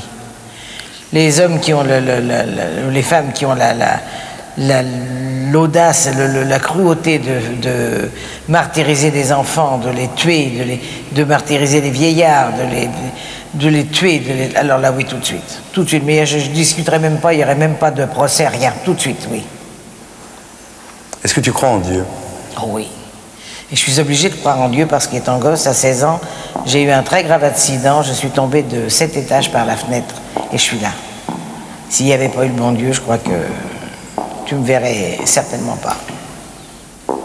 Tu crois au diable? Non. Non, je pense pas. Mais je pense que les gens qui sont très méchants, enfin, ça, j'espère penser à ça, sont punis dans la vie, oui. Il y a un juste retour des choses, ça leur retombe sur le nez, oui. Je sais pas si c'est le diable ou autre chose, mais oui, je veux croire à ça. Si tu devais partir, là, et que tu es ton fils Michel à côté de toi, et que tu aies un seul mot à lui dire, tu lui dirais quoi? Si je devais mourir? Oui. Je dirais je t'aime. Je t'aime, ça a été toute ma vie, et voilà, je lui dirais ça. Démise, toi qui t'apprêtes à faire une tournée des cathédrales, tu n'es pas surpris de te retrouver dans un confessionnal? Ah non, pas du tout. Moi, je visite souvent le monastère chez moi en Grèce et j'ai des discussions longues avec les moines sur beaucoup de choses de la vie. Donc, ça prouve que je suis un croyant. Je ne suis pas très pratiquant d'ailleurs. Mais les cathédrales, ils ont quelque chose de mystique, de magique, et c'était un vieux rêve que j'avais. Et c'est pour ça que je vais faire presque toute la France, en chantant des chants de Noël, des chants religieux, et puis quelques chansons de mon répertoire qui s'apprêtent bien dans ces lieux-là. Alors on a vu que tu as eu une expérience mystique de 15 à 19 ans. Est-ce que tu es aussi attiré par le paranormal? Tu as dit, si je voulais, je pourrais être médium. Pourquoi tu veux pas? Parce qu'on est tous des médiums. Il n'y a pas certains gens qui y sont plus que les autres. Il y a certains gens qui ont été exercés plus que les autres, c'est tout. Tu crois en la réincarnation. En 1976, tu disais être la réincarnation d'Alexandre le Grand. Ça s'est vérifié comment, ça? Bah, tu sais, nous les Grecs, on est tous un peu Alexandre, on a tous un petit peu Alexandre le Grand et du Zorba dans nous. Hein. Comme chaque Espagnol, il est un petit peu Don Quichotte. En 1987, cette fois, tu étais convaincu d'être un ancien pharaon. Tu choisis pas mal tes... J'ai vécu en ancienne Égypte. J'ai vécu au Moyen-Âge. Et je pense que j'ai vécu avec Alexandre le Grand en Macédonie. Mais je me cherche toujours. Parfois, tu dis aussi être un soldat d'Henri VII d'Angleterre et être mort d'un coup de lance dans la gorge. Et tu dis que pendant le temps où tu as été pris en otage par les terroristes chiites, tu as ressenti une violente douleur dans la gorge. Oui, ça c'est vrai. Ta grand-mère, c'est vrai que tu la vois des fois, derrière toi? Et elle est toujours derrière moi, ma grand-mère paternelle, et je la vois aussi, oui. Tu l'as vue ce soir? Ce soir, non, pas ici. Il y a eu trop de vibrations, trop d'énergie, il y avait quand même une atmosphère assez électrique ce soir ici. Je ne sais pas si c'est dans toutes les émissions, mais dans celle-là, je suis sûr qu'il y en avait. Donc, les bons esprits ne viennent pas. Est-ce que tu es favorable au divorce? Oui. Tu quitterais une femme avec 2-3 enfants, toi? J'ai quitté une femme avec un enfant. Tu y penses des fois? Bah, toujours, oui. Oui. Non, mais j'y pense, c'est partie de ma vie. Ça m'empêche pas de les revoir et d'avoir élevé ma fille. Et bon, je me suis marié, j'ai divorcé. L'euthanasie, tu serais d'accord?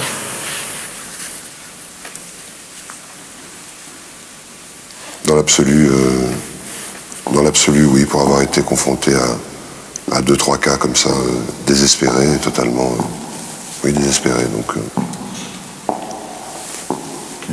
Oui, mais c'est un problème très délicat. Le suicide? Oui, il n'y a pas à commenter le suicide. T'as déjà pensé à te suicider, toi? Non, pas vraiment. Mais pour les autres, ça te fait pas peur? Non, il n'y a pas de peur à avoir pour les autres. Je pense que c'est aussi d'une certaine façon à donner un prix à sa vie que de se suicider. C'est une espèce d'ultime pouvoir qu'on a de vie et de mort, de sa propre vie et de sa propre mort. Oui. Je vous en prie. Est-ce que tu es favorable à la peine de mort? Non, pas du tout. Je suis contre la peine de mort. Et surtout, n'enchaîne pas en me disant mais si ta fille, on faisait quelque chose à ton enfant et tout ça. Je suis contre la peine de mort. Même pour les assassins d'enfants? Même pour les assassins d'enfants, et d'une façon un peu plus anecdotique, je pense que je ne pourrai jamais partager une seule idée de Le Pen. Donc à partir du moment où il est à ce point pour la peine de mort, même si j'étais totalement ignorant de ce sujet, même si cela ne me concernait pas, je serais systématiquement opposé, parce qu'il pense le contraire. Si c'est très clair tout ça, mais... Si. Bon. Es-tu favorable à la légalisation des drogues douces? Oui.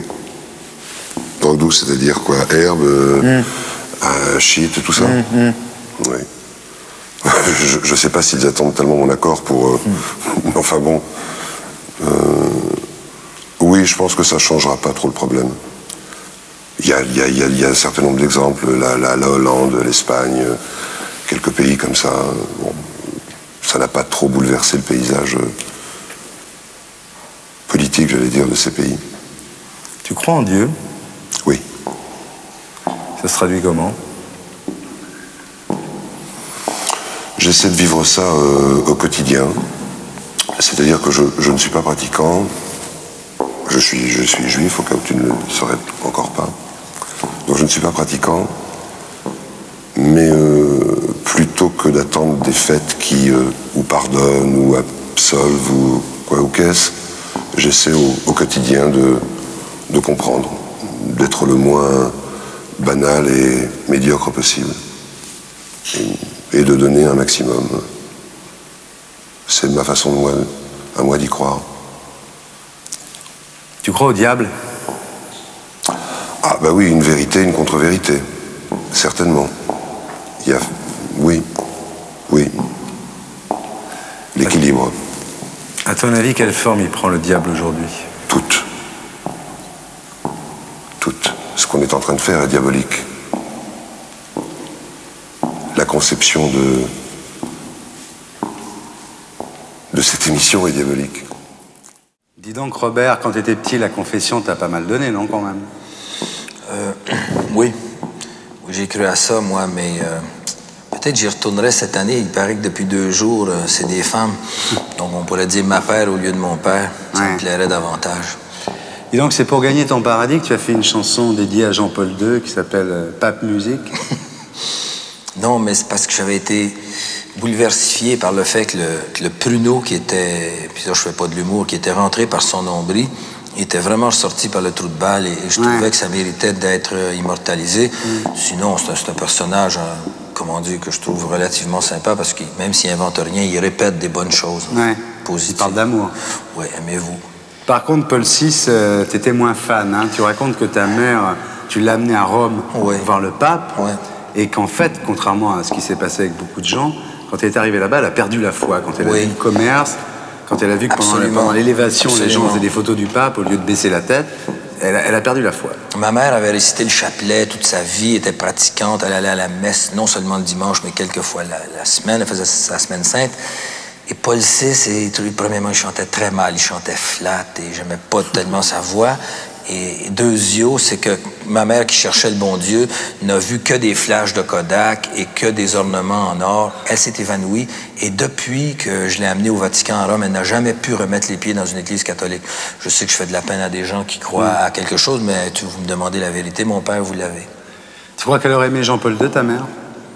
Je crois qu'elle l'aurait trouvé sympathique, mais c'est en même temps un symbole d'une espèce de paralysie mentale qui s'est emparée de l'univers. Sauf que mieux vaut voir des gens suivre, idolâtrer quelqu'un comme Jean-Paul II que des méchants, quoi, que son équivalent noir qui émettrait des ondes négatives. Donc, c'est quelqu'un que je discute pas. Pourtant, toi, tu t'es pas marié à l'église. Hein. Tu t'es marié dans une chapelle, petite chapelle, mini chapelle blanche à Las Vegas, avec la... Comment ça se passe, ce mariage, alors? Non, mais je me suis marié à Las Vegas. C'est un mariage valide parce qu'on va quand même à l'hôtel de ville, on donne notre état civil et tout ça. Et là, le pasteur m'a demandé, voulez-vous de la musique en boîte ou de la vraie? J'ai dit, je veux pas de musique, ça me rappelle mon bureau, mon travail, tout ça. Ensuite, il nous a mariés, ça dure exactement 3 minutes et demie. Après ça, il nous a donné 4 rouleaux de 25 sous pour aller jouer au Lady Luck. Et on a eu droit à une pizza et puis il appelait ça du champagne et c'était du Baby Duck. Ça a été une des grandes déceptions de mon mariage. Ma femme était malade. Voilà. Est-ce que tu es favorable à la sexualité hors mariage? Hors mariage? Est-ce que tu trompes ton femme, en gros? Non, parce que j'ai l'avantage d'avoir épousé une femme qui en vaut 10 et qui est obsédée sexuelle comme moi, alors pas de danger que ça arrive. La peine de mort, tu es pour? Peine de mort, je trouve qu'on devrait choisir, mais quand quelqu'un la demande, la peine de mort, on devrait lui donner. Parce qu'être 25 ans derrière les barreaux ou bien être mort, ça devrait être... Les prisonniers devraient avoir le choix. Est-ce que tu es favorable à la légalisation des drogues douces? Oui, comme la légalisation du porno, c'est-à-dire des choses que moins on en... Enfin, comment dire... En Amérique, on n'en parle plus de ces choses-là, mais plus c'est légal et moins on en parle et moins on a envie d'en consommer. Parce que ce qui était formidable dans les années 60 avec les drogues douces, c'est que c'était interdit, ça avait un petit côté révolutionnaire. Si tout le monde en a autant que du tabac, mais en principe, tout ce qui est fumable abîme les poumons et donne un cancer du poumon. Donc, mieux vaut boire de la bière blanche que de fumer quoi que ce soit. Tu fumes plus, toi? Je fume un peu de nicotine ou un bon joint de temps en temps, mais il faut qu'il soit très, très, très, très bon. Parce qu'il y a des crus là-dedans, hein, c'est comme dans le reste. Lorsqu'on te demande si tu crois en Dieu, tu dis « je sais pas », je me demande si c'est pas une réminiscence de mon éducation. Quand je dis « mon Dieu, aidez-moi », tu te demandes si c'est pas finalement ton éducation qui t'a marqué. Tu sais pas si tu crois en Dieu, finalement. Ben, je suis un stoïcien, shintoïste, révisionniste attardé de gauche, mais surtout plurithéiste, en ce sens que j'aime adorer la nature, les poissons, le soleil, la lune, tout ça. Je trouve que c'est ça qui m'inspire, qui m'élève vers le haut, qui m'inspire la beauté. Mais mon idée de Dieu, c'est la relation, l'interrelation qu'il y a entre les êtres, de l'infiniment petit à l'infiniment grand. Mais cette espèce de voilà, je peux pas le définir mieux que ça. L'interrelation, interaction. C'est ça Dieu pour moi. Et le diable, tu y crois? Non, je voulais aller en enfer la semaine dernière, mais il paraît que ça a passé au feu. On peut plus y aller, personne. Tu veux toujours être enterré dans ton piano? Ben non. J'ai déjà un pied dans la bière. Faudrait pas déconner. Quelle est la plus grosse connerie que tu aies faite dans ta vie? Oh, je sais pas.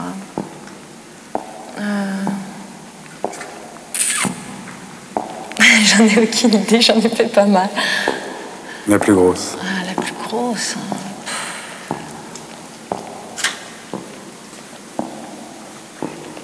J'en sais rien.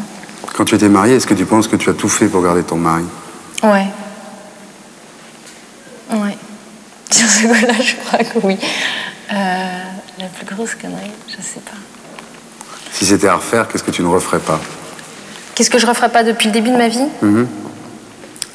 Je crois que je serais allée voir en fait, le premier garçon dont j'étais vraiment amoureuse et que je serais allée lui montrer mon amour, sans orgueil, sans me draper dans un orgueil à la con. Et je serais allée lui dire que je l'aimais vraiment. Et je l'aurais pas laissé partir. Voilà. Et pourquoi tu l'as pas fait? Parce qu'il est mort. Donc j'ai pas eu le temps et j'ai été con, je l'ai pas fait à temps, j'ai attendu et puis bon, il y a eu ça. Tu crois que c'était lui l'homme de ta vie? Non, je pense pas, sinon il serait pas mort, ou alors je serais morte aussi. Non, en tous les cas, j'espère pas, parce que dans ce cas-là, ma vie est foutue. Et puis si je pensais vraiment que ça avait été l'homme de ma vie, je pense pas que je me serais mariée non plus. Tu es amoureuse en ce moment? T'es obligée de répondre. Non. Donc quand on te voit en photo, dans les journaux avec un acteur américain, t'es pas amoureuse de lui? Pourquoi? Parce qu'on m'a trop volé ma vie privée, on l'a jeté en pâture au public alors que j'étais pas d'accord. Je suis d'accord de donner un certain nombre de choses qui m'appartiennent, mais quand on vient me les voler, je suis pas d'accord. Donc c'est pour ça que j'ai pas envie de répondre à cette question. Cette histoire-là, j'ai envie de la préserver et j'ai pas envie qu'on vienne me la gâcher avec des photos, des photos de paparazzi, des choses comme ça. Tu crois que tu vas te remarier? J'espère. À 21 ans, ce serait dommage de me dire voilà, ma fille, c'est terminé pour toi, tu vas plus te remarier. Oui, j'espère que je vais me remarier. Tu te vois comment dans 20 ans? Dans 20 ans, je me vois sereine avec toute ma famille autour de moi, dans une maison, dans un endroit où je me sens bien, avec des rires partout. Si tu avais une baguette magique, tu ferais quoi comme métier? Si j'avais une baguette magique, chanteuse de hard rock. Ah bon? Oui. Tu t'es déjà confessé, Guy? Bah oui, comme tout bon chrétien, dans mon jeune âge. Dans ton jeune âge, pas vraiment, parce que tu as été baptisé à 17 ans quand ton frère s'est marié. Oui, mais j'étais croyant avant. Le baptême n'est qu'une transition, c'est un acte écrit, mais ça veut rien dire, en fait. Et aujourd'hui, tu es athée, en fait. Non, pas vraiment. Je crois que même il y a des choses supérieures qui nous régissent. Les forces du bien et du mal. Un jour je te vois, un jour je te vois pas. Je crois que le véritable Dieu, c'est notre conscience, en fait. Mais tu crois pas à la résurrection, par exemple? Tu crois pas à la conception du Saint-Esprit? Non, j'ai du mal, là. J'ai du mal à franchir ce pas. C'est un peu trop facile de croire que. Mais cela dit, le message laissé par le Christ est un message qui mérite quand même d'être suivi, approfondi, respecté. Et on peut pas le nier, quoi. Ça, on peut pas le nier, ça. Dis-moi maintenant que tu es au confessionnal avec moi. Oui, mon père. Quelle est la plus grosse connerie que tu aies faite dans ta vie? Le jour où j'ai été m'installer dans la campagne de Giscard d'Estaing, qui se passait du côté de la porte de la Villette, dans le hall des abattoirs, là. Et où il y avait, moi j'étais venu comme ça par sympathie, mais pas particulièrement guidé par l'amour que je pouvais porter à Giscard d'Estaing. Et le hasard a fait que, quand ils m'ont vu arriver, ils m'ont immédiatement dirigé vers l'estrade la plus importante, celle où il y avait les invités de marque, et où précisément, à la place que venait de quitter Alain Delon pour faire son discours. Je me suis retrouvé là, bombardé par tout le monde, j'ai été viré 3 jours après. Mais tu as été viré, au moment où tu as été viré par Pierre Desgroupes, tu as vraiment pensé à te suicider à ce moment-là? J'ai pas été heureux, non. J'ai pas été heureux, surtout de la part de Desgroupes, dont il était certain que j'avais été un de ses acolytes en 68, quand on voulait tous refaire la France. Ouais. Et quand j'ai eu l'occasion de rencontrer Mitterrand quelques années plus tard, 2 ans plus tard, après ce long pinceau, 1 an et demi plus tôt même, Mitterrand m'a dit mais vous savez, mon cher Guy Lux, vous êtes un professionnel, la politique ne compte pas dans votre profession. Par contre, ceux qui courent devant les roues, et je voyais bien de qui il voulait parler, eh bien, je leur ai jamais rien demandé, et ils courent devant les roues. Voilà, ça a été ma consolation, assez minime par rapport à l'an et demi de placard que j'avais connu. Ouais. Dis-moi, la connerie qui t'a amené en tôle, même si 1 an plus tard tu as été, disons, éclairci de tout soupçon, là, tu la regrettes pas, celle-là? C'est-à-dire que si, je regrette de ne pas m'être rendu 2 ou 3 fois de suite à la convocation du juge d'instruction. Et d'ailleurs, le jour où j'ai quitté le palais de justice, j'ai dit à tous les journalistes qui étaient là, et d'ailleurs je lance une petite pierre dans le jardin des journalistes et de tous les médias, c'est que pour ma sortie de tôle, comme pour mon entrée, j'ai eu droit aux premières pages. Pour ma relaxe et mon non-lieu, j'ai eu droit à la 14e page et 3 lignes. Je te trouve parfaitement incorrect et dégueulasse de la part des journaux. Si, le jour où tu mourras, il y a ton fils qui est là. Ça approche. Je te trouve encore très enfant. Il y a ton fils qui est là, tu as une chose à lui dire, tu lui dis quoi? Et il a fait le métier qui te plaît, essaye de bien le faire, mais celui-là, si tu pouvais prendre le sillon que j'ai tracé, ce serait bien, ce qui n'est malheureusement pas le cas pour l'instant. Est-ce que tu regrettes ce que tu as fait ce soir? Franchement, Thierry, je vois pas ce qu'on a fait. Je veux dire, on a bu un coup, on n'a même pas fumé un pétard, on n'a même pas attrapé une gonzesse, on a fait le score comme un peu, quoi. Je m'excuse. Tu regrettes? Je suis pas fier, tu sais. Pourquoi tu es si méchant? Parce que tu sais bien, moi, j'ai qu'une ambition, qu'un but, qu'un désir dans la vie, c'est de te ressembler. Parmi toutes les personnes que tu as cassées dans les médias, est-ce qu'il n'y en a pas une aujourd'hui à qui tu as envie de demander pardon? Et laquelle? Je casse pas pour le plaisir de casser, je dis ce que je pense. Et des fois, ce que je pense, c'est cassant. Mais c'est pas pour faire de la peine. Je dis ce que je pense des gens, voilà. Et dans un métier où ça se fait pas vraiment, ça peut surprendre.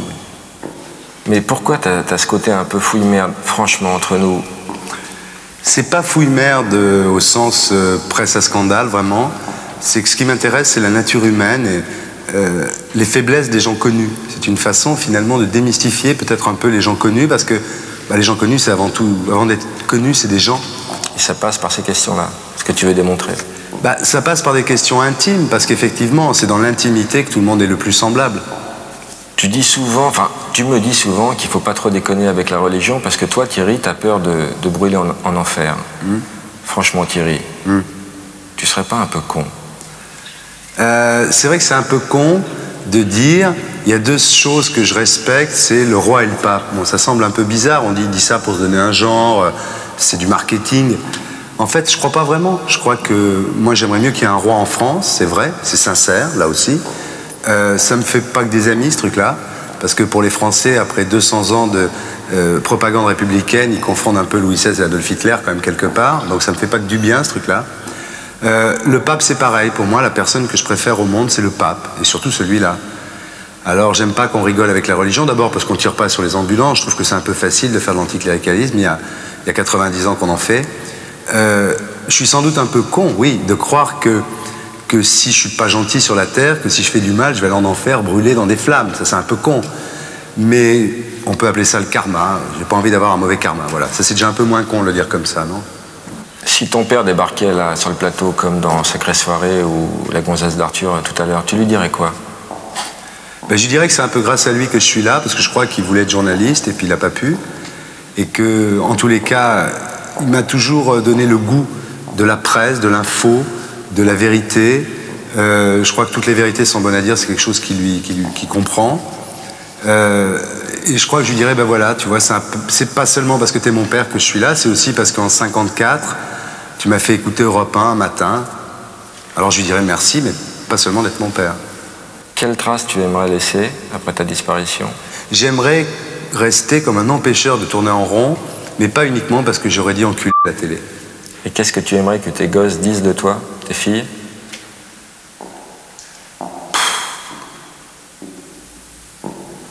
Je sais pas.